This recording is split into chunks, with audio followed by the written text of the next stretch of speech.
Bienvenidos a Corresponsales, el programa de France 24 que los invita a dar una vuelta al mundo de la mano de nuestra red de periodistas. Soy Pedro Nelson Ruiz. Iniciamos en Medio Oriente. Para los palestinos de Jerusalén y la Cisjordania ocupada, el inicio del Ramadán está marcado por la preocupación. La ciudad de Nablus es un reflejo de ello.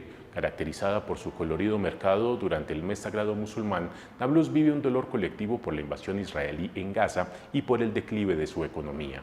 Los bloqueos y redadas de las fuerzas israelíes la han despojado del turismo y sus habitantes resienten la falta de empleo y de poder adquisitivo. Nuestros corresponsales Federico Cuellar Barena y Yanira Gómez Muñoz lo constataron en el terreno y nos traen el siguiente informe. Nabil lleva toda su vida haciendo dulces en Nablus. El tradicional kenafe es muy celebrado por locales y turistas, sobre todo en Ramadán. Sin embargo, este año sus ventas han caído. Una mayor represión de Israel sobre Cisjordania ocupada ha dejado a la ciudad sin ingresos y con gran desempleo. Hay poca gente y la situación es frágil. Esto se debe a los cierres de caminos y los controles israelíes y a que la gente no tiene dinero. Una crisis económica a la que se suma una tristeza colectiva por la muerte de los palestinos en Gaza a manos de las fuerzas israelíes. Este año nadie puede hablar de otra cosa que no sea el dolor que sentimos por Gaza. Algunos vienen y dicen, ¿cómo voy a comer dulces mientras otros mueren? Es el estado de las calles de la ciudad vieja, que en otra época ya estarían decoradas. En una de sus entradas, Muhammad acomoda la ropa que vende. Solía trabajar en un criadero de pollos en Israel, con un buen sueldo. Pero tras el 7 de octubre, el Estado israelí revocó su permiso y el de más de 170.000 empleados palestinos. Hoy lucha para mantener a su esposa y sus 5 hijos. Este año es un Ramadán difícil. Por día gano entre 15 y 30 dólares. No hay ganancias. Gastamos el dinero que entra y no alcanza para pagar las deudas. El Ramadán es el único mes del año en el que Israel suele aceptar que decenas de miles de musulmanes de Cisjordania visiten la mezquita de Al-Aqsa en Jerusalén. Pero eso también cuelga de un hilo. Aunque el gobierno dijo que permitirá el acceso, no aclaró si incluirá a los palestinos de Cisjordania. Said es uno de los fieles en espera. Es muy decepcionante no poder visitar Al-Aqsa, pues en el Islam creemos que cada plegaria allí equivale a 500 de cualquier otro lugar. Por eso queremos y deseamos visitar la mezquita cada día, pero eso depende de las medidas de la ocupación. Al-Aqsa es el nombre de la tienda de Nabil, el tercer lugar más sagrado del Islam que él también espera visitar y rezar por el futuro de los palestinos. Pasamos a España. Se cumplieron 20 años de uno de los peores atentados terroristas en suelo europeo. El 11 de marzo de 2004, 10 bombas en la red de trenes de Madrid mataron a 192 personas e hirieron a otras 2.000. Los familiares de las víctimas y los supervivientes de los ataques perpetrados y reivindicados por el yihadismo islámico avanzan en su sanación, aunque con obstáculos. Durante 2 décadas han sufrido los ataques de quienes defendían, por motivaciones políticas, que los responsables eran los terroristas del grupo ETA. El informe es de nuestra corresponsal en Madrid, Marina Colorado. Soy la madre de un asesinado. De esta manera cruda, directa, comienza Marisol su intervención. Han pasado 20 años desde que el 11 de marzo de 2004, 10 explosiones en varios trenes acabaron con la vida de 192 personas en Madrid. Entre ellas, su hijo, Rodrigo. Marisol habla de la doble victimización que han sufrido los afectados desde entonces. Tuvimos que aguantar mentiras, tergiversaciones, que nos embarrasen todo, hasta que nos insultasen. Los gobernantes del momento y algunos medios de comunicación españoles insistían en señalar al grupo terrorista ETA como autor del ataque, pese a que las pruebas apuntaban hacia Al-Qaeda. Y que los poderosos hagan eso nos convierte otra vez en víctimas, víctimas del terror por un lado, víctimas de la manipulación por otro. El juicio en 2007 demostró que los autores eran yihadistas islámicos y esta verdad es la que la asociación 11M quiere asentar. Tiene que quedar un relato objetivo de lo que ocurrió realmente, lo que ocurrió antes, durante y el después, que incluso se transmita en los libros de historia, porque evidentemente el 11M es un acontecimiento histórico que fracturó incluso a la sociedad española. También mantienen vivo el relato a través de exposiciones como esta. Decenas de obras donadas reflejan el viaje emocional desde el día de los ataques hasta hoy. Y pasaríamos a la parte de apoyo y superación. Montse perdió a su hermana Susana ese 11 de marzo y a través del arte ha logrado ir sanando. Es curativo porque hablar del problema, yo soy de las que pienso que hay que hacerlo. Yo por trabajo y por cuidar a mi sobrino y por cuidar a mi madre, pues me descuido un poco en ir a la terapia psicológica que tenemos en la asociación. Entonces, para mí esta terapia es esta. Una sanación que pasa, además, porque la memoria de estos atentados, los peores en suelo europeo, se mantenga viva y que a través de la educación nada parecido vuelva a suceder.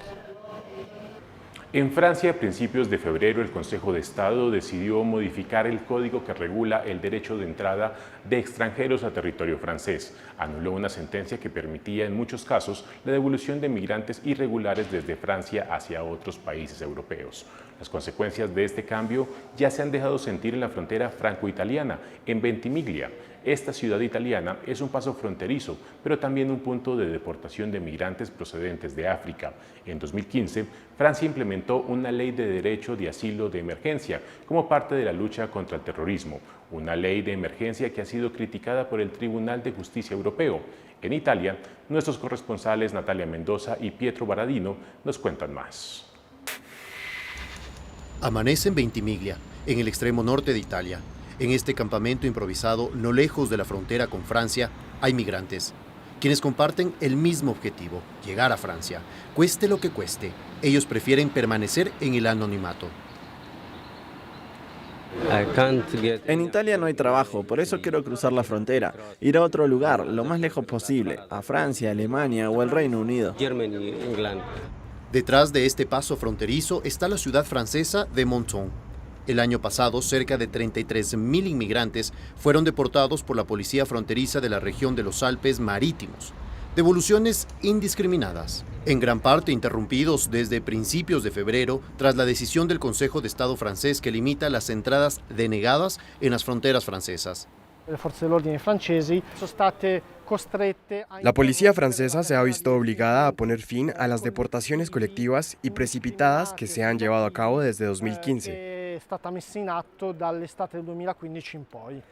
Ahora se habla más fácilmente de reingresos, de acuerdo con la legislación europea, que permite una evaluación individual de la situación de cada persona.